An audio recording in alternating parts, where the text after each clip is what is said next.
കർണാടകയിലെ ശിരൂരിൽ മണ്ണിടിച്ചിലിനെ തുടർന്ന് കാണാതായ അർജുനെ കാണാതായിട്ട് ഇന്ന് 10 ദിവസമായി.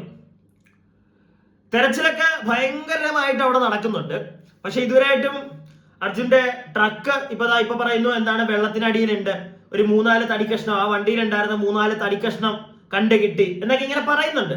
കുറച്ച് ദിവസങ്ങൾക്ക് മുമ്പ് വരെ മാധ്യമങ്ങൾ നമ്മളോട് പറഞ്ഞുകൊണ്ടിരുന്നത് കരയിലാണ് അർജുന ട്രക്ക് ഉള്ളത്. ഇപ്പൊ അത് വെള്ളത്തിലായി. കുറെ ദിവസം കരയിലായിരുന്നു. ഇത് മാധ്യമങ്ങൾ പറയുന്നത് മാധ്യമങ്ങൾക്ക് അവർക്ക് അവിടുന്ന് കിട്ടുന്ന ഒരു ഇൻഫർമേഷൻ വെച്ചിട്ടായിരിക്കും എന്ന് നമ്മൾ ഇവിടെ ഇരുന്ന് പറയും. എന്നാലും കഴിഞ്ഞ ദിവസം ഞാനൊരു ആ വാർത്താ ചാനലോ ആ വ്യക്തിയുടെ പേരോ ഒന്നും ഞാൻ പറയുന്നില്ല, ഞാനൊരു ക്ലിപ്പും ഞാൻ വെച്ച് തരത്തില്ല ഈ ഒരു വീഡിയോയിൽ. പക്ഷെ എനിക്ക് കുറച്ച് കാര്യങ്ങൾ പറയാനുണ്ട്, നിങ്ങൾക്ക് അത് മനസ്സിലാകും.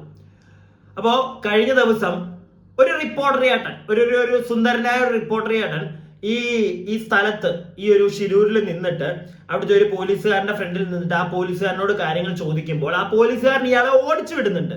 SP എവിടെ, SP ഇപ്പൊ വരുമല്ലോ എന്നൊക്കെ ചോദിക്കുമ്പോഴത്തേക്ക് അവിടുന്ന് ഓടിച്ചു വിടുന്നു, ഒന്നും മറുപടി കൊടുക്കുന്നില്ല. അപ്പൊ അതിനകത്ത് എനിക്ക് മനസ്സിലായ ഒരു കാര്യം, ഒരു പരിധിയിൽ കൂടുതൽ അവിടെയുള്ള പോലീസുകാരാണെങ്കിലും ശരി ആരും ഈ മാധ്യമങ്ങളോടൊന്നും വിട്ടു പറയുന്നില്ല. എന്നാൽ മാധ്യമങ്ങൾ കുറെ കഥകൾ നമ്മളോട് ഡെയിലി ഇങ്ങനെ പറഞ്ഞുകൊണ്ടിരിക്കുക. ഇന്ന് തന്നെ ഞാൻ ശ്രദ്ധിച്ചു, രാവിലെ തൊട്ട് ഒരു 3 ബോട്ട്, ഒരു 3 വള്ളം, ഒരു നമ്മുടെ മറ്റെന്താണ് ഈ ആർമിക്കാർ പോകുന്ന ആ ഒരു ചെറിയൊരു ബോട്ട് പോലത്തെ സാധനം, ഒരു 3 എണ്ണം ആ ഒരു നദിയിൽ കിടന്ന് കറങ്ങുന്നുണ്ട്. രാവിലെ തൊട്ട് പല ചാനലിലും ഇതാ കാണിച്ചുകൊണ്ടിരിക്കുന്ന അവിടുന്നുള്ള വിഷ്വൽസ്. ഇത് കാണിച്ച് പല കഥകൾ പറഞ്ഞുകൊണ്ടിരിക്കുകയാണ്. നമ്മൾ മണ്ടന്മാർ പലതും ഇങ്ങനെ കേട്ട് വിശ്വസിക്കുന്നു. ഇതാണ് സത്യം പറഞ്ഞ ഇപ്പൊ നടക്കുന്നത്. അർജുന്റെ കേസിലേക്ക് വരാം. അർജുന്റെ ഫാമിലി ഇന്ന് ഭയങ്കരമായിട്ടുള്ള ഒരു സൈബർ ബുള്ളിങ്ങിന് ഇരകളായിക്കൊണ്ടിരിക്കുകയാണ്. സോ എനിക്ക് അതിനെപ്പറ്റി സംസാരിക്കാനുണ്ട്. അതുപോലെ തന്നെ വേറെ രഞ്ജിത്ത് എന്ന് പറയുന്ന ഒരു വ്യക്തിയെ അങ്ങ് ഏറിക്കയറ്റി വെച്ചിരിക്കുകയാണ് മാധ്യമങ്ങൾ, രഞ്ജിത്ത് ഇസ്രായേൽ. അപ്പൊ അതിനെപ്പറ്റി എനിക്ക് കുറച്ച് കാര്യങ്ങൾ സംസാരിക്കാനുണ്ട്. അപ്പൊ ഇതിനൊക്കെ മുമ്പായിട്ട് സോഷ്യൽ മീഡിയയിൽ എന്നെ പോലെ റിയാക്ട് ചെയ്യുന്ന ഒരു വ്യക്തിയെ പറ്റി, ആ ഒരു വ്യക്തി ഇന്ന് ഈ അർജുന്റെ കേസുമായിട്ട് ബന്ധപ്പെട്ട് കുറച്ച് കാര്യങ്ങൾ പറയുന്നത് ഞാൻ കേട്ടു. ഞാൻ ആ വ്യക്തിയെ സബ്സ്ക്രൈബ് ചെയ്യാത്തതുകൊണ്ട് തന്നെ എനിക്ക് പെട്ടെന്ന് കാണാൻ പറ്റില്ല. എൻ്റെ ഒരു സുഹൃത്താണ് ആ ഒരു വീഡിയോ എനിക്ക് അയച്ചു തന്നത്. അയച്ചു തരാനുള്ള ഒരു കാരണം, 2 ദിവസം മുമ്പ് ഞങ്ങൾ ഈ ഒരു വ്യക്തിയെ പറ്റി കുറച്ചധികം സംസാരിച്ചിട്ടുണ്ടായിരുന്നു. അതുകൊണ്ടാണ് എൻ്റെ ഒരു ഫ്രണ്ട് ഇയാളുടെ ഒരു വീഡിയോ എനിക്ക് അയച്ചു തന്നത്. അപ്പൊ ഈ വീഡിയോയ്ക്കകത്ത് ഇയാൾ ഇരുന്ന് മറ്റേ അങ്ങ് മാധ്യമങ്ങൾ ചെറ്റകൾ, മാധ്യമങ്ങൾ അങ്ങനെ ചെയ്തു എന്നൊക്കെ ഇരുന്ന് ഭയങ്കര ഘോരം പറയുന്നുണ്ട്. ഉള്ള കാര്യമാണ്. ഞാനും മാധ്യമങ്ങളെ സപ്പോർട്ട് ചെയ്യാനൊന്നും വരുന്നില്ല. കുറച്ച് ചെറ്റത്തരങ്ങളുണ്ട് അവരുടെ കയ്യിൽ, അത് നമുക്ക് പറയാം വൈകി മെല്ലെ. പക്ഷെ വൈകിയല്ല, പക്ഷെ എന്തായാലും പറയുന്നത് മെല്ലെ മൊല്ലമ നമുക്ക് അതിനെപ്പറ്റി സംസാരിക്കാം. പക്ഷെ അതിനു മുമ്പ് ഈ തെറ്റ് ചൂണ്ടിക്കാണിച്ച ഈ ഒരു യൂട്യൂബറിനെ കുറച്ച് കാര്യങ്ങൾ എനിക്ക് നിങ്ങളോട് പറയാനുണ്ട്. അതായത് അവന്റെ പേരൊന്നും ഞാനിവിടെ പറയുന്നില്ല. വേണമെങ്കിൽ നമുക്ക് അവനെ എങ്ങനെ വിളിക്കാം, അവനെ നമുക്ക് കൂയിസ് എന്നവനെ നമുക്ക് വിളിക്കാം. അവനെ അങ്ങനെ ഞാനൊരു പേര് കൊടുത്തു. അവനിരുന്ന് കനത്തിന് കൊടുക്കുക മാധ്യമങ്ങൾക്ക്. അപ്പൊ അവനകത്ത് പറയുന്നുണ്ട്, മാധ്യമങ്ങൾ TRP കയറ്റാൻ വേണ്ടി മാധ്യമങ്ങൾ അങ്ങനെ ചെയ്യുന്നു, ഇങ്ങനെ ചെയ്യുന്നു, രാവിലെ തൊട്ട് ഈ ന്യൂസ് തന്നെ കാണിക്കുന്നു എന്നൊക്കെ ഇവൻ പറയുന്നുണ്ട്. അപ്പം ആ നാറിയെ പറ്റി നിങ്ങളൊന്ന് അറിഞ്ഞിരിക്കണം. അതായത് 3 ആളുകൾ ഇതിനകത്ത്, ഇതാണ് ഞാൻ പറഞ്ഞ ഈ കൂയിസ് എന്ന് പറയുന്ന വ്യക്തി. നടുക്കുള്ളത് ഒരു പെൺകുട്ടി, ഇത് വേറൊരു പെൺകുട്ടി. അപ്പോ ഈ കൂയിസിനോട് ഈ പെൺകുട്ടിക്ക് ഒരു പ്രശ്നം ഉണ്ടായി. ആ പ്രശ്നം ഈ പെൺകുട്ടി ഈ നടുക്കുള്ള ഈ ഒരു പെൺകുട്ടിയോട് പറഞ്ഞ് അതുവഴി ഈ കൂയിസ് എന്ന് പറയുന്ന മോൻ അറിഞ്ഞു. എന്നിട്ട് ഈ ഇങ്ങേറ്റത്തുള്ള പെൺകുട്ടി ഈ പെൺകുട്ടിയുടെ ഒരു വീഡിയോ എടുത്തിട്ട് ഈ നടുക്കുള്ള പെൺകുട്ടിക്ക് കൊടുത്തു. എന്നിട്ട് പറഞ്ഞു, ഒരു വീഡിയോ ചെയ്യണം, എനിക്കിത് പുറത്തറിയിക്കണം എന്ന് പറഞ്ഞിട്ട് ഈ വ്യക്തി നടുക്കുള്ള പെൺകുട്ടി ഈ വീഡിയോ ക്ലിപ്പ് ഈ കൂയിസ് എന്ന് പറയുന്ന മോന് കൊടുത്തു.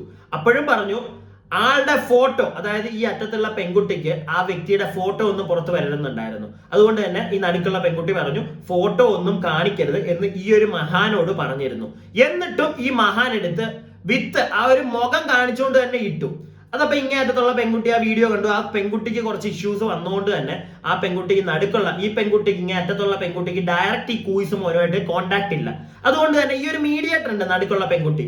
അപ്പൊ ഇയാളെ ഈ നടുക്കുള്ള പെൺകുട്ടിയെ വിളിച്ചു പറഞ്ഞു, മോളെ ഈ വ്യക്തിയോട് പറ ഫോട്ടോ കളയാൻ എന്ന് പറഞ്ഞു. ഈ നടുക്കുള്ള പെൺകുട്ടി ഈ നാറിയെ വിളിച്ചു പറഞ്ഞു, എടാ ആ ഫോട്ടോ ഡിലീറ്റ് ചെയ്ത് കള, അത് അവിടെ ഇടരുത്. ഈ മോൻ എന്താ പറഞ്ഞതെന്ന് നിങ്ങൾക്ക് അറിയാമോ? അതൊന്നും ഇപ്പം ഇനി പറഞ്ഞിട്ട് കാര്യമില്ല, ഞാൻ എന്റെ വീഡിയോ ഇട്ടൊക്കെ പോയി. അതുകൊണ്ട് ഒരു കാര്യം ചെയ്യ്, ഇനി ഇങ്ങനെ അറ്റത്തുള്ള ഈ പെൺകുട്ടി വിളിച്ചാൽ നീ പറഞ്ഞേക്ക് നീ എന്നെ വിളിച്ചിട്ട് കിട്ടുന്നില്ല എന്ന് പറഞ്ഞേക്കാൻ ഈ സുന്ദരൻ പറഞ്ഞു. ഈവൻ അവന്റെ ലാഭത്തിന് വേണ്ടി ഞങ്ങളെല്ലാ മാധ്യമങ്ങളും നമ്മളെല്ലാം ഒരു ടൈപ്പ് ഓഫ് നിങ്ങളിലേക്ക് വാർത്തകൾ എത്തിക്കുകയാണല്ലോ. ഈ നാറി പറഞ്ഞതാണ്, ഒരു പെൺകുട്ടിയുടെ ഫോട്ടോ വെച്ചവൻ വീഡിയോ ചെയ്തപ്പോൾ ആ ഫോട്ടോ മാറ്റാൻ പറഞ്ഞപ്പോൾ അവൻ പറഞ്ഞ ഉത്തരവാണിത്. ആ നാറിയാണ് ഇന്ന് വന്നിരുന്ന് അവൻ മാധ്യമങ്ങളെ ഉണ്ടാക്കാൻ നിൽക്കുന്നത്. സത്യം പറഞ്ഞത് കേട്ടപ്പോൾ എനിക്ക് അത്രയ്ക്ക് എനിക്ക് if I got him right now no like ഒരു സ്ലാപ്പ് അവന് കൊടുക്കാൻ എനിക്ക് തോന്നി ആ സ്പോട്ടിൽ. കാരണം കുറച്ച് ദിവസം മുന്നെയാണ് ഞാൻ ഈ ഒരു കഥ കേൾക്കുന്നത്. അത് കേട്ടുകൊണ്ട് തന്നെ പെട്ടെന്ന് ഇവൻ വന്നിരുന്നു മാധ്യമങ്ങൾ അങ്ങനെ ചെയ്യുന്നു, TRPക്ക് വേണ്ടി ചെയ്യുന്നു, കുറെ പേര് റീച്ചിന് വേണ്ടി ചെയ്യുന്നു. എനിക്ക് ഇവനോട് ചോദിക്കാൻ ഒറ്റ ചോദ്യമേ ഉള്ളൂ, നല്ല തന്തയ്ക്ക് ഉണ്ടായവനാണെങ്കിൽ നീയും കാശിന് വേണ്ടിയാണ് ഇത് ചെയ്യുന്നതെന്ന് പറയാനുള്ള ധൈര്യം കാണിക്കണ. അത് പറ്റുമോ നിനക്ക്? ഇല്ല. എനിക്കറിയാം, ഞാൻ എന്റെ സബ്സ്ക്രൈബേഴ്സിനോട് 100 തവണ പറഞ്ഞിട്ടുള്ളതാ, നമ്മളെല്ലാം ചെയ്യുന്നത് എന്തെങ്കിലും ഒരു നല്ലത് വരണമെന്ന് നമുക്ക് ആഗ്രഹമുണ്ട്. അതുപോലെ തന്നെ ഇതിരുന്ന് ചെയ്യണമെങ്കിൽ റവന്യൂ എന്ന് പറയുന്ന ഒരു സാധനമുണ്ട്, നമുക്കൊക്കെ അത് കിട്ടുന്നതുകൊണ്ടാണ് ഇരുന്ന് ചെയ്യുന്നത്. അത് നിങ്ങൾ എല്ലാവരും മനസ്സിലാക്കണം. പക്ഷെ അതിനകത്തൊരു ധർമ്മം ഉണ്ടായിരിക്കണം, ഒരു സത്യം ഉണ്ടായിരിക്കണം. ആ സത്യം കാണിക്കേണ്ടത് മോനെ കൂയിസേ, നീ ചെയ്യുന്ന പണിയിൽ ഇതുപോലെ ഒരാൾ നിന്റെ കൊണ്ട് തന്നൊരു വീഡിയോ, അത് അങ്ങനെ ചെയ്യരുതെന്ന് പറഞ്ഞ് അങ്ങനെ ചെയ്യാതിരിക്കാൻ പറ്റണോടാ. അല്ല നിനക്കുണ്ടാക്കാൻ, നിനക്ക് കിട്ടാൻ, നിന്റെ പോക്കറ്റിലോട്ട് കുറെ കിട്ടാൻ വേണ്ടിയിട്ട് മറ്റുള്ളവരെ കഴിവാക്കരുത്. നീ അത് ചെയ്തു. നീ ഇന്ന് വന്നിരുന്ന ഈ അർജുന്റെ കേസിൽ മാധ്യമങ്ങൾ തെറ്റാണെന്ന് പറയാൻ, അത് ഇവൻ പറയാൻ കാരണം ഇവന്റെ സൈഡിൽ ഇന്ന് ഇവൻ പറഞ്ഞതിനകത്ത് കുറെ ഉള്ള കാര്യമാണ്, ഇല്ല എന്ന് ഞാൻ പറയുന്നില്ല. പക്ഷെ അത് പറയാനുള്ള ഒരു ക്വാളിറ്റി ഇവനില്ല. ഇല്ലെങ്കിൽ അത് പറയുമ്പോ പറയണം, ഞാനും ഇങ്ങനെയൊക്കെ തന്നെയാണ് ചെയ്യാറുള്ളത് എന്ന് നീ പറയണം. അത് നീ പറഞ്ഞാൽ നിനക്ക് ഞാനൊരു ക്ലാപ്പ് തന്നേനെ. പക്ഷെ അത് നീ ചെയ്യാതെ ഞാൻ വലിയ മാന്യൻ, മാധ്യമങ്ങൾ, ആ വാക്ക് അത് കേട്ടപ്പോഴാണ് മോനെ ഇതൊന്നും എന്റെ മനസ്സിലുണ്ടായിരുന്ന ആ ഒരു ഫ്രസ്ട്രേഷൻ എനിക്കൊന്ന് ഇറക്കി വെക്കണമെന്ന് തോന്നി. നിന്റെ പേരെ ഒരു തേങ്ങ ഞാനിവിടെ പറയുന്നില്ല, പക്ഷെ എനിക്കിത് പറയണം. 10 പേർക്കെങ്കിലും അത് മനസ്സിലാവുന്നുണ്ടെങ്കിൽ അത് മനസ്സിലാക്കട്ടെ, അത്രേ എനിക്കുള്ളൂ. ഒരുപാട് പേര് നിന്റെ അത്രയൊന്നും ഫോളോവേഴ്സോ ഒന്നും സബ്സ്ക്രൈബ് ഒന്നും ഇല്ല എനിക്ക്. പക്ഷെ കാണുന്ന കുറച്ച് പേരും, ചിലപ്പോൾ എന്റെ വീഡിയോ കാണുന്ന കുറച്ച് പേര് നിന്റെ കാണുന്നുണ്ടായിരിക്കും, അവര് മനസ്സിലാക്കണം. അത്രേ എനിക്കുള്ളൂ. അതിനുവേണ്ടിയാണ് ഞാൻ ഇത്രയും പറഞ്ഞത്. ഇനി നമുക്ക് അർജുന്റെ കേസിലേക്ക് പോവാം. അർജുന്റെ കേസിലേക്ക് പോകുമ്പോഴത്തേക്ക് ഞാൻ ഒരു വീഡിയോ ഇവിടെ കാണിച്ചു തരുന്നില്ല, നേരെ മറിച്ച് നിങ്ങൾ യൂട്യൂബ് എടുത്ത് അർജുന്റെ ഒന്ന് ലൈവ് 24 ഏതെങ്കിലും ഒരു ചാനൽ ലൈവ് നോക്കിക്കഴിഞ്ഞാൽ വരുന്ന മൊത്തം ഇതാണ് കണ്ടോ. തൊട്ടരികിൽ അർജുൻ ആദ്യത്തെയാണ്. അത് കഴിഞ്ഞിട്ട് അർജുൻ തിരികെ, അത് കഴിഞ്ഞിട്ട് ഇങ്ങനെ കിടക്കുകയാണ് കുത്തൊഴുക്കിനെ വകവയ്ക്കാതെ സ്കൂബ ടീം പുഴയിൽ ഇങ്ങനെ വന്നോണ്ടിരിക്കുകയാണ്. ആ പാവത്തിനെ വെച്ച് എന്തോരം തിന്നാമോ. ഞാനും അത് തന്നെയാണോ ചെയ്യുന്നത്. എനിക്കത് ഒരു പരിധി കൂടുതൽ ഇതെടുത്ത് സംസാരിക്കാൻ തന്നെ കുറച്ചു പേരെ കാണുന്നുണ്ടെങ്കിൽ പോലും ഒരു പരിധി കൂടുതൽ ചെയ്യാൻ തോന്നുന്നില്ല. വാർത്തകൾ കാരണം നമുക്ക് കിട്ടുന്ന ന്യൂസുകൾ പലതും പ്രോപ്പറായിട്ടല്ല എന്ന് എനിക്ക് മനസ്സിലായി തുടങ്ങി. അതുകൊണ്ടാണ് ചെയ്യാനൊരു മടി. ഇപ്പതാ ഒരു സൈഡില് ആ പയ്യന്റെ അവന്റെ അമ്മ കഴിഞ്ഞ ദിവസം ഒരു മാധ്യമങ്ങൾ അവിടെ ചെന്നപ്പോൾ ഒരു കാര്യം പറയുന്നുണ്ടായിരുന്നു. അതായത് പട്ടാളത്തിനോടുള്ള, അവരുടെ അച്ഛൻ ഒരു പട്ടാളക്കാരനാണ്, പക്ഷെ ഇപ്പം പട്ടാളക്കാരോടുള്ള ആ ഒരു ഇതില്ല എന്നൊക്കെ അവർ പറയുന്നതിനെ എടുത്തു വെച്ച് കട്ട് ചെയ്ത് കുറെ എണ്ണം ഒരു സൈഡിൽ കൂടെ അവരെ അടിക്കാൻ ശ്രമിക്കുന്നു, ഇല്ലാതാക്കാൻ ശ്രമിക്കുന്നു സൈബർ ബുള്ളിങ് വഴി. അവരൊരു സ്ത്രീയാണ്, അവരൊരു അമ്മയാണ്. അവരുടെ സിറ്റുവേഷൻ അവർ കരയുന്നില്ല എന്ന് വെച്ചിട്ട് കുറെ നാറികൾ. ഞാൻ ഇന്ന് ഒരു ചാനല്, ഒരു ഫേസ്ബുക്കിലെ ഒരു ചാനല്, ഞാൻ അവരുടെ പേരെങ്ങനെയാണ് നിങ്ങളോട് പറയുന്നത്, ചിലപ്പോൾ അതും പറഞ്ഞ് അടി തരും. എനിക്ക് അതാ പേടിയൊക്കെ. അതുകൊണ്ടാ ഇവിടെ ഏതെങ്കിലും ഒരു തെറ്റ് ചൂണ്ടിക്കാണിച്ച ഉടനെ അവിടെ സ്ട്രൈക്ക് അടിക്കാനിരിക്കുന്ന കുറെ എണ്ണങ്ങളുണ്ട്. കാരണം നമ്മൾ ഓപ്പൺ ആയിട്ട് കാര്യം പറയുന്നത്. എനിക്കത് മനസ്സിലായി. എനിക്ക് അടി കിട്ടുന്നതിന്റെ ഏറ്റവും വലിയ പോയിന്റ് അതാണെന്ന് എനിക്ക് മനസ്സിലായി. എനിക്ക് കോപ്പിറൈറ്റ് അടിച്ചു തരുന്നതിന്റെ കാര്യം അത് എനിക്കത് മനസ്സിലാവുന്നുണ്ട്. ഞാൻ പ്രോപ്പറായിട്ട് അടിച്ചു കൊടുത്തൊരു പോയിന്റ് ഞാനിവിടെ പറയും. അത് ചിലർക്ക് പിടിക്കുന്നില്ല. എന്നാലും ഞാൻ ഇവിടെ പറയുകയാണ്, ഒരു ന്യൂസ് ഫേസ്ബുക്കിലുള്ള ഫേസ്ബുക്കിൽ മാത്രമാണ് ഞാൻ കൂടുതൽ അവരെ കണ്ടിരിക്കുന്നത്. നാരായണ ന്യൂസോ അങ്ങനെ എന്തെങ്കിലും നിങ്ങൾ വിചാരിച്ചോ. ആ ഒരു ചാനലില് പേര് നമുക്ക് ആ പേര് പോലും പറയാൻ പറ്റില്ല, ചിലപ്പോൾ എനിക്ക് അടി തരും. അതുകൊണ്ടാണ് സോറി. ഒരു ഫേസ്ബുക്ക് ഒരു അക്കൗണ്ടല്ല, ഒരു പേജിൽ ഞാൻ കണ്ടതാണ്.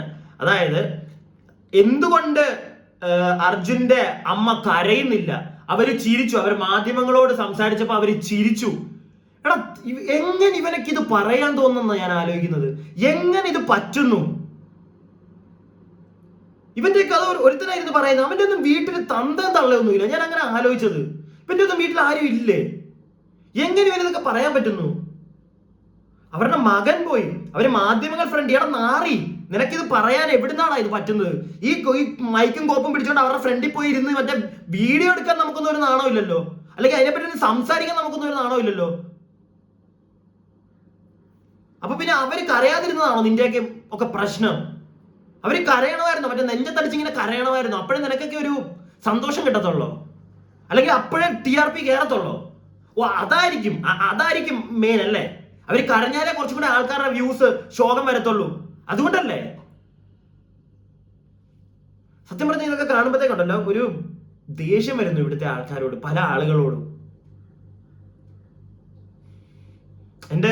ഞാൻ കുറച്ചുകൂടെ ഇമോഷണലി വീക്കുമാണ്, എന്റെ മനസ്സിൽ ഇരിക്കത്തില്ലെങ്കിൽ പോലും ഞാൻ അതുകൊണ്ടാണ് ഐ എം സോറി. ഞാൻ വാക്കുകൾ എന്തെങ്കിലും മോശമായിട്ട് പറഞ്ഞിട്ടില്ല എന്നാണ് എൻ്റെ ഒരു വിശ്വാസം. എന്തെങ്കിലും വന്നിട്ടുണ്ടെങ്കിൽ പോലും I am sorry for the people who are watching this. Like അതുപോലെ തന്നെ ഞാൻ കഴിഞ്ഞ ദിവസവും പറഞ്ഞതാണ് ഒന്നുകിൽ, പക്ഷെ എൻ്റെ ഒരു പെർസ്പെക്റ്റീവില് ഒരു തെറ്റ്, അത് തെറ്റാണോ എന്ന് എനിക്ക് ഇപ്പോഴും. കാരണം കഴിഞ്ഞ ദിവസം ഞാനിപ്പോ നമ്മുടെ സീക്രട്ട് ഏജന്റ് കണ്ണചേട്ടന്റെ ഒക്കെ ചാനൽ വഴിയാണെങ്കിലും കണ്ണചേട്ടനൊക്കെ പറയുന്നുണ്ടായിരുന്നു ഒരു സ്ഫോടനം നടന്നതിനെ പറ്റി. ഞാൻ അത് വേറെ കുറെ ഫ്രണ്ട്സുമായിട്ട് സംസാരിച്ചപ്പോൾ അതിനൊരു ചാൻസ് ഇല്ലാന്നും കേട്ടു. പക്ഷെ ഞാനും എൻ്റെ ഒരു ഇൻറ്റ്യൂഷൻ അതായിരുന്നു, ഒരു സ്ഫോടനം നടന്നിട്ടുണ്ടെങ്കിൽ ചിലപ്പോൾ അതായിരിക്കാം ഇപ്പുറത്തെ സൈഡിലേക്ക് ഇത്രയും ഒരു ആ വൈഡ് റേഞ്ചിൽ ആ വീടൊക്കെ പോകാനുള്ള ഒരു ചാൻസ് എനിക്കും അതായിരുന്നു. പക്ഷെ എന്നാലും ഞാൻ അപ്പോഴും പറയായിരുന്നു, കരയിൽ ഒരിക്കലും ഈ ഒരു വണ്ടി കാണാനുള്ള ചാൻസ്, കാരണം അത്രയും ഇടിച്ചു വരികയല്ലേ, ഇടിച്ച് കുത്തിങ്ങി പോരും വെള്ളത്തിന്. അവിടെ വേണമായിരുന്നു നോക്കാൻ ആദ്യമേ ഇവര്. ഇപ്പൊ വീണ്ടും അവസാന നിമിഷത്തിൽ ഇട്ട് അവരെ കുറ്റം പറയാൻ പറ്റില്ല. ഞാൻ പറഞ്ഞില്ലേ, ലൈക്ക് ആർമി ആണെങ്കിൽ പോലും അവര് മനുഷ്യന്മാരാണ്, കുത്തൊഴുക്കാണ് അവിടെ അടിയിൽ. എങ്ങാനും ഇറങ്ങി അവർക്ക് വല്ലതും പറ്റിയാലോ, അവർക്കും അവരുടെ ജീവനിൽ പേടിയുണ്ട്. നമ്മൾ അത് മനസ്സിലാക്കണം. അതുകൊണ്ടാണ് അവിടെ ഈ കൂടുതലായിട്ട്. പക്ഷെ ഞാൻ ഈ വീഡിയോ കാണുന്ന എല്ലാവരോടുമായിട്ടൊരു കാര്യം പറയുകയാണ്, ഒരിക്കലും ഞാൻ ഒരു മാധ്യമത്തെയും പേരെടുത്തുകൂടെ പറയുന്നില്ല, ഒരു മാധ്യമത്തെയും ഒരു പരിധിയിൽ കൂടുതൽ വിശ്വസിക്കാതിരിക്കുക, ഇൻക്ലൂഡിങ് എന്നെ പോലുള്ള വീഡിയോ റിയാക്ട് ചെയ്യുന്നവരെ പോലും നിങ്ങൾ ഒരു പരിധിയിൽ കൂടുതൽ വിശ്വസിക്കണ്ട. ഇവിടുത്തെ സാധാരണ ജനങ്ങൾ വിശ്വസിക്കണ്ട. കാരണം അങ്ങനെ ചെയ്തു കഴിഞ്ഞാൽ ഒരു പരിധിയിൽ കൂടുതൽ നിങ്ങൾ ആരെ വിശ്വസിച്ചാലും അവർ നിങ്ങളെ മണ്ടത്. ഇപ്പൊ കാണുന്നില്ലേ TRPക്ക് വേണ്ടി വാട്ട് ദ ഹെൽ എന്താണ് അവർ ചെയ്യുന്നത്? രാവിലെ തൊട്ട് കുത്തിയിരുന്ന് ഇത് തന്നെ. ആ പാവത്തിന്റെ അവന്റെ വീട്ടുകാർക്കുള്ള സമാധാനം കൂടെ കളയും. ഇത് തന്നെ സത്യം പറഞ്ഞു കഴിഞ്ഞാൽ ഞാൻ തന്നെ ഇന്നാണ് ഞാനത് രാവിലെ തൊട്ട് ഞാൻ കാണുകയാണേ. ഞാൻ പറഞ്ഞില്ലേ 3 ബോട്ട് അവിടെ കിടന്ന് ഇങ്ങനെ കറങ്ങുക. ഇത് തന്നെ കുറെ നേരമൊക്കെ ഞാൻ കണ്ടു, പിന്നെ മാറ്റി. ഇനിയിപ്പോ അവർ ആ വിഷ്വൽ മാറ്റുമെന്ന് എനിക്കറിയത്തില്ല. കുറെ നേരം ഇത് തന്നെയാണ് കാണുന്നത്. ഇത് തന്നെ ഇങ്ങനെ വെച്ചോണ്ട് ഇവര് തന്നെയും പിന്നെയും പിന്നെ ഒരു സൈഡിൽ കൂടെ മറ്റേ അവന്റെ പേര് എന്താ രാജേഷോ അവന്റെ പേര് ഞാൻ മറന്നുപോയി. അയാളെ അത് നമ്മൾ സംസാരിച്ചില്ലല്ലേ, എന്തായിരുന്നുള്ള പേര്, രഞ്ജിത്ത് ഇസ്രായേൽ. എന്റെ പൊന്നെ, ഈ രഞ്ജിത്ത് ഇസ്രായേൽ സംഗതി എന്താന്ന് വെച്ച് കഴിഞ്ഞാൽ ഇയാള് പറഞ്ഞു കരയിൽ കാണും, ഈ വണ്ടിയൊക്കെ ചിലപ്പോൾ കരയിലായിരിക്കും, അതായത് നമ്മുടെ അർജുന്റെ ട്രക്ക് കരയിലുണ്ടായിരിക്കും ഇയാൾ പറഞ്ഞു. ഇയാളുടെ ഒരു ഇൻറ്റ്യൂഷൻ, ഇയാളുടെ ഒരു പെർസ്പെക്റ്റീവ് ഇയാൾ പറഞ്ഞു. അത് ഇയാള് മാത്രമല്ല പറഞ്ഞിരിക്കുന്നത്, ഇവിടുത്തെ മാധ്യമങ്ങളാണ്. അവൻ അങ്ങനെ പറഞ്ഞു. ഇന്നലെ ഒരു ഏഷ്യാനെറ്റിന്റെ ഇതിനകത്ത് ഞാൻ ഒരു മുട്ടത്തലനൊക്കെ ഇരുന്ന് കൊണവണ അടിക്കുന്ന കണ്ടു. അവനെ അടുപ്പിക്കരുത്, മറ്റേതാണ് മറിച്ചേതാണെന്നൊക്കെ പറഞ്ഞ്. ഈ നാറിയോടൊക്കെയാണ് എനിക്ക് ചോദിക്കാനുള്ളത്. പച്ചയ്ക്ക് ഞാൻ ചോദിക്കുക. ഇവിടെ ഞാൻ കഴിഞ്ഞ ദിവസങ്ങളിൽ ഒരു ചാനലിന്റെ പേരും പറയുന്നില്ല, ഒരു ചാനലിൽ ഞാൻ കണ്ടിരുന്നു, ഒരു ലേഡി വന്നിരുന്നിട്ട് അവര് പറയുന്നതാണ്, എന്തിനാണ് താഴെ വെള്ളത്തിനകത്ത് ആ നദിയിലുണ്ടായിരുന്നെങ്കിൽ, അവന്റെ വണ്ടി നദിയിലാണെങ്കിൽ മറ്റേ നമ്മുടെ ബാക്കിലുള്ള ഇത് തടിയൊക്കെ ചിലപ്പോൾ ഒരു 3-4 പുറത്തു വന്നത് കാണത്തില്ലായിരുന്നു. ഇത് വെള്ളത്തിലായിരിക്കില്ല, മേളിലായിരിക്കും, അവിടെയാണ് തപ്പണ്ടെന്നൊക്കെ ഈ പെണ്ണുപിള്ള ഇരുന്ന് പറയുന്നത് ഞാൻ കേട്ടു. അവരൊരു ചാനലിൽ വർക്ക് ചെയ്യുന്ന ഒരാൾ അവര് പറയുന്നു. അപ്പൊ അതിവിടെ വായിച്ചു കളഞ്ഞു. അതിനെ ഇവിടെ ഒരാളും പറയുന്നില്ല, ആ ചേച്ചി ഒന്നും പറയുന്നില്ല.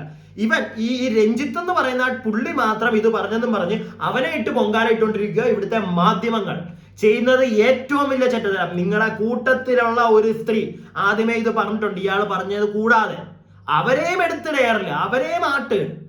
അത് പറ്റത്തില്ല. ഒരു കോമൺ മാൻ, അയാൾ പല സ്ഥലത്ത് വന്ന് അയാൾ ഇവിടെ മാത്രമൊന്നുമല്ല. ഞാനീ പറയുന്നില്ല, ഈ രഞ്ജിത്ത് എന്ന് പറഞ്ഞ ആള് പല പ്രശ്നങ്ങൾ ഇതിനു മുമ്പ് ഉണ്ടായിരുന്ന 2015-ലെ 18-ലെ വെള്ളപ്പൊക്കം, അങ്ങനെ പല കാര്യത്തിലും ഇയാൾ ഇടപെട്ട് ഇയാളെ ഇറങ്ങിയിട്ടുണ്ട് സഹായം ചെയ്യാൻ വേണ്ടിയിട്ട്. ഇവിടെ അതൊക്കെ നല്ല മനസ്സാ. അതിനെ നിങ്ങൾ ഇല്ലാതാക്കാതെ എന്ന് വെച്ചിട്ട് അയാൾ ചെയ്യുന്നതെല്ലാം ശരിയാവണമെന്നില്ല. അയാൾക്കൊരു അബദ്ധം പറ്റി. ഇത് എല്ലാവർക്കും പറ്റുന്നുണ്ട്, നമുക്ക് എല്ലാവർക്കും. നിങ്ങൾക്ക് പറ്റുന്നില്ലേ? മാധ്യമങ്ങൾക്ക് ഇവിടെ ഒരു തെറ്റും പറ്റാറില്ലേ? എനിക്ക് പേഴ്സണലി അനുഭവം ഉണ്ട്. എനിക്ക് പേഴ്സണലി എന്ന് പറഞ്ഞാൽ എന്റെ ലൈഫിൽ എന്റെ ഏറ്റവും അടുത്ത ഒരു സുഹൃത്തിന്റെ കേസിൽ ഞാൻ കണ്ടതാണ്. അവനൊരു തെറ്റ് ചെയ്തെന്നും പറഞ്ഞ് മാധ്യമങ്ങൾ വീഡിയോ എടുത്ത് ഇൻസ്റ്റയിൽ പോസ്റ്റ് ചെയ്തു. 2 ദിവസം ആ വീഡിയോ അവന്മാരെ എടുത്ത് ഡിലീറ്റ് ചെയ്ത് കളഞ്ഞു. കാരണം അവരെ തെറ്റില്ലായിരുന്നു, ജനങ്ങളത് ചൂണ്ടിക്കാണിച്ചു.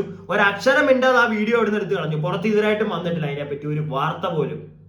ഇങ്ങനെയുള്ള ഒരുപാട് കാര്യങ്ങൾ മാധ്യമങ്ങളാവുകൊണ്ട് ഒരിക്കലും ഈ ഒരു പരിധിയിൽ കൂടുതൽ ഇങ്ങനെ എന്തെങ്കിലും സഹായത്തിന് ഇറങ്ങുന്നവരെ ഈ തിരിച്ചു കൊത്തുന്ന പരിപാടി ഉണ്ടല്ലോ, ഞങ്ങൾക്ക് തന്നെ നിങ്ങളോട് പുച്ഛമാവും. സോ അങ്ങനെയുള്ള പരിപാടികൾ ചെയ്യാതിരിക്കുക. പിന്നെ ആ പാവ അമ്മയൊക്കെ പിടിച്ച് ഈ ബുള്ളി ചെയ്യുന്നവന്മാരാണ്. എടാ, വീട്ടിലൊക്കെ ആരും ഇല്ലേ നിന്റെ ഒന്നും എന്തെങ്കിലും ഒന്ന് നല്ലത് പറഞ്ഞു തരാൻ? എങ്ങനെ പറ്റുന്നു? ഞാൻ പറഞ്ഞില്ല ഫേസ്ബുക്കിലെ ആ ചാനലിലെ ആ നാറിയൊക്കെ അവൻ വന്നിരുന്നിട്ട് അവൻ പറയുന്ന ഒരു ഷൊണ്ണൻ ചെക്കിട്ട് അടിച്ച് പൊട്ടിക്കാൻ എനിക്ക് തോന്നി അവന്റെ വർത്താനം കേട്ടപ്പം. ഒരമ്മ ഇങ്ങനെയാണോ? ഇങ്ങനെ ഇരുന്ന് കരയാതെ ഇങ്ങനെ ഇരിക്കും ഇതൊക്കെ സംഭവിക്കുമ്പോൾ? ഈ മാധ്യമങ്ങളോടിരുന്ന് സംസാരിക്കുന്ന നേരത്ത് ഈ അമ്മയെടുക്കല് ഇപ്പറേ ഇരിക്കുന്ന ഒരു ചേച്ചി വന്നിട്ട് ചെവിയിലെന്തോ പറയുന്നുണ്ട്. അപ്പൊ അവരത് പറഞ്ഞതിന് ശേഷം ഈ അമ്മ ഇരുന്ന് ചിരിച്ചു എന്നൊക്കെയാണ് ഈ നാറി ഇരുന്ന് പറയുന്നത്. ഞാൻ കണ്ടില്ല ആ അമ്മ ഒരു ചിരിയൊന്നും ചിരിക്കുന്നേ. ഇവിടെ എങ്ങനെ പറയാൻ ഇവനൊക്കെ എങ്ങനെ പറ്റുമെന്നാ? അവരുടെ മോനാ പോയിരിക്കുന്നത്. അവര് കരയാതിരിക്കുന്നത് അവരുടെ മനസ്സിന്റെ ഒരു കട്ടി. അങ്ങനെ വേണം ഇന്നത്തെ സ്ത്രീകളാണെങ്കിലും പുരുഷന്മാരാണെങ്കിലും. നമ്മളെ കൊണ്ട് എല്ലാവരെ കൊണ്ടത് പറ്റണമെന്നില്ല. അവരത്രയും ബോൾഡ് ആയതുകൊണ്ട് അവർ പിടിച്ചു നിർത്തി ഇത്രയും ദിവസം ഇരുന്ന് അവരുടെ മോൻ വരും എന്നുള്ളൊരു വിശ്വാസത്തിരിക്കുന്നത്. അതിനെ അപ്രീഷിയേറ്റ് ചെയ്യുന്നതിന് പകരം എങ്ങനെ പറ്റുന്നു? ഇവനൊക്കെ മനുഷ്യ ഗണത്തിലുള്ളവനൊക്കെയാണോ? I don't know. പിന്നെ റിയാക്ട് ചെയ്യുന്നവരെ ആണെങ്കിലും ശരി, മാധ്യമങ്ങളെ ആണെങ്കിലും ശരി, എല്ലാം നിങ്ങൾ അറിയും, വാർത്തകൾ അറിയുക. പക്ഷെ ഒരു പരിധിയിൽ കൂടുതൽ വിശ്വസിക്കാനും അതിന്റെ പേരിൽ വേറൊരാളെ പോയി തെറി പറയാൻ ഒരിക്കലും അങ്ങനെ ചെയ്യരുത്. ദൈവത്തെ ഓർത്തത് ചെയ്യരുത്. It's A request. മനസ്സിലാക്കുക പറ്റുമെങ്കിൽ. അതുപോലെ തന്നെ നമുക്ക് പ്രാർത്ഥിക്കാം. എനിക്ക് അറിയില്ല അർജുന്റെ കാര്യത്തിൽ. എനിക്ക് എന്റെ മനസ്സിലൊരു കാര്യമുണ്ട്. എനിക്കെന്ന് വെച്ചാൽ ഒരിക്കലും ഞാനത് പുറത്തു പറയില്ല. അതിപ്പോ എന്തോ ആയിക്കോട്ടെ, വോട്ടോ തിരിച്ചു വരുവോ എന്താണെങ്കിലും. പക്ഷെ നമുക്ക് പ്രാർത്ഥിക്കാൻ പറ്റില്ല. ലാസ്റ്റ് മൊമെന്റ് വരെ എങ്ങനെയെങ്കിലും ഈ ഒരു 10 ദിവസം അവനത് സർവൈവ് ചെയ്യാൻ പറ്റിയിട്ടുണ്ടെങ്കിൽ. വണ്ടി താഴെ ഇപ്പൊ ഉണ്ടെന്നൊക്കെയാണ് പറയുന്നത്. കിട്ടി, അതിന്റെ മരങ്ങൾ കണ്ടു, മരകഷ്ണങ്ങൾ, തടികൾ അവിടെ കിടക്കുന്നുണ്ട്, വണ്ടി അവിടെ ഉണ്ട്. ആ വണ്ടിക്കകത്ത് ഉണ്ടാവട്ടെ അർജുൻ എന്ന് നമുക്ക് പ്രാർത്ഥിക്കാം. അല്ലാതെ നിങ്ങളോട് കള്ളത്തരം പറഞ്ഞിരിക്കാൻ എനിക്ക് താല്പര്യമില്ല. അപ്പൊ എന്തായാലും ഇനി എന്തെങ്കിലും അപ്ഡേറ്റ് കിട്ടുകയാണെങ്കിൽ ഞാൻ ഈ ഒരു വിഷയത്തിന്റെ ബാക്കി ആക്കിയായിട്ട് വരാം. ഇല്ലെങ്കിൽ വേറൊരു വീഡിയോ ആയിട്ട് നിങ്ങളുടെ ഫ്രണ്ടിലേക്ക് എത്തുന്നതായിരിക്കും.